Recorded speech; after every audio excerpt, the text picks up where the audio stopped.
More tangible good comes of smiling tolerance than from fanatical zeal. Mr. Les Weil formed Zinc the Zebra Foundation, a foundation that preaches tolerance amongst kids. Mr. Weil founded it in commemoration of his 11-year-old daughter, Kelly, who died of cancer in September 1993.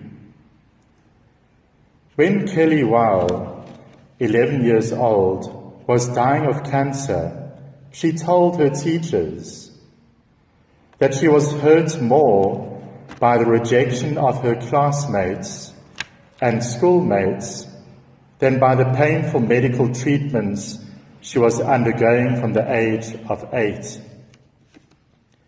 Kids made fun of her because she had no hair and walked with a limp. Other kids were afraid because she had cancer, and they thought that they might catch it. She died in September 1993 after fighting a losing battle with cancer for 3 years. One day, when her father was going through her diary, he found a story, Zinc the Zebra. It was the story of a spotted zebra that was trying to find acceptance among a world full of stripes. Her father understood the story. Kelly was the spotted zebra trying to find acceptance in a world full of stripes. For Kelly, it was cancer. For others, it may be the language, color of the skin, and for still others, it could be religion or one's cultural background. He understood the universal significance of Zinc the Zebra. So he created Zinc the Zebra Foundation to promote tolerance amongst kids. This is a virtue that we need very urgently in our world today. Omar I, who lived from 581 to 644 AD, was a Muslim caliph who conquered Syria, Palestine, and Egypt. After conquering, he entered a Christian library stacked with some very rare manuscripts, books, and parchments. Some people told him to burn the library. Then he asked the conquering soldiers this question: do these books speak against Allah? If so, destroy them.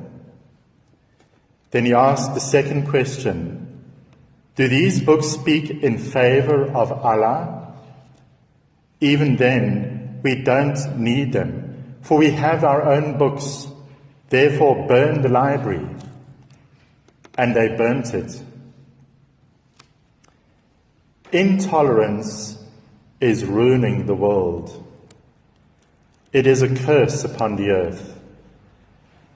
If we don't teach our children and ourselves the virtue of tolerance, then we will have many more World Trade Centers coming down.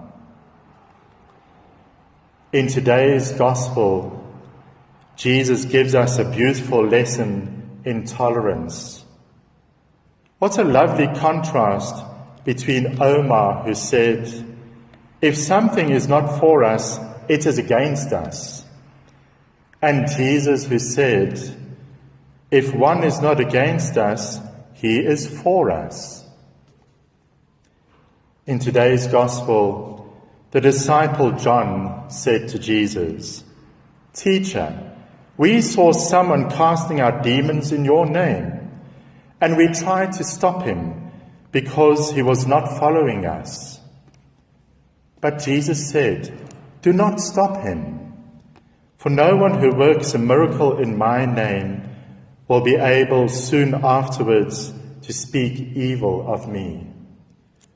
Whoever is not against us is for us. We are living in the rainbow nation, good old South Africa. This is a lesson we need to learn today, both for the benefit of society and the world at large. We need to respect the thoughts of others. Every man or woman has a right to his or her own thoughts. Everyone has a right to think of his or her own thoughts and think it through until he or she comes to his or her own conclusion and beliefs. We are often too eager to condemn that which we don't understand. No man or woman has complete understanding of truth. Only God can do that. It is necessary to remember that truth is always bigger than anyone's understanding of it. We must also concede everyone's right to speak for himself or herself.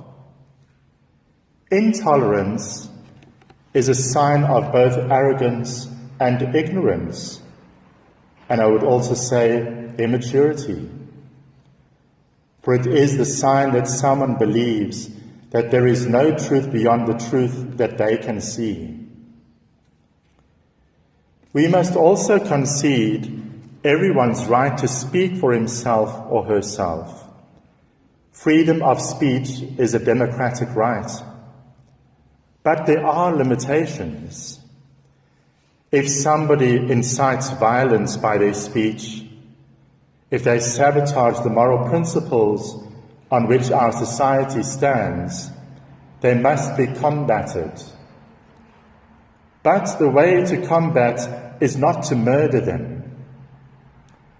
Voltaire gave a principle for freedom of speech in a very vivid sentence.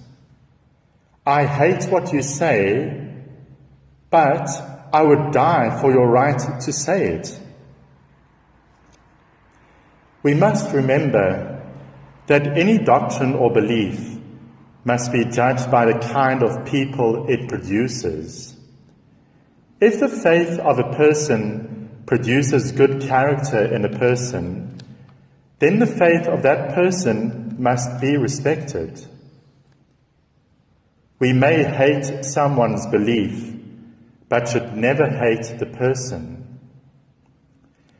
We may wish to eliminate what he teaches, but never wish to eliminate the person.